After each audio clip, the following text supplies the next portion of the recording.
think one of the great takeaways for us is just the comments that we had gotten from spectators, from the players, the media.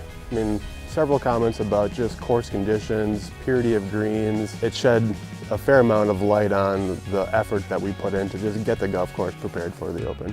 There's two components. I mean, I think first and foremost, it's the playability of the golf course. We want to make sure that it plays well for all the players. But then there's another side of it where it's about the aesthetics of a golf course, and you know, how does it display on TV? Because if it displays well, I mean, I think that shows well for our guests that are excited about going out to Erin Hills, playing Erin Hills, and experiencing what all the pros did.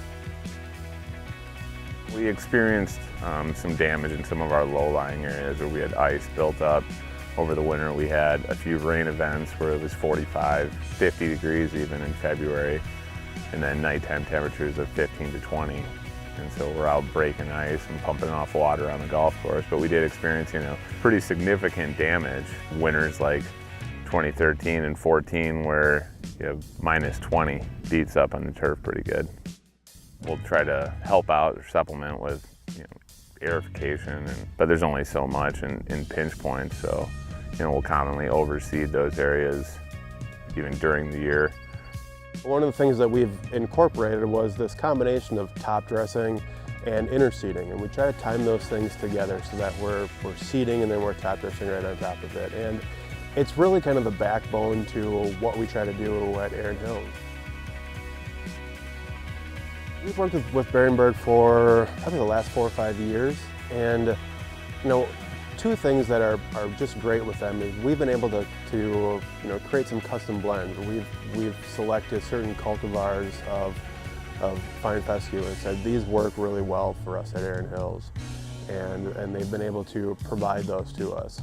And then there's during certain times of the year where you're overseeding and it's a hotter, more humid time of the year, some of their coated products, not only are you getting germination rates that are quicker because that coating helps hold a fair amount of moisture around the actual seed, but then you're not worried about disease encroaching in immediately afterwards. So that apron coating, we can go out, we can seed something in hot temperatures, high humidity, and not worry that we're going to get some kind of disease that's going to impact these freshly germinated areas. It's also great, high visibility. It's bright yellow, and that's helpful too, just for our guys and our seeding crews that we sent out this past spring to be able to see those areas and not go start punching holes where there isn't seed.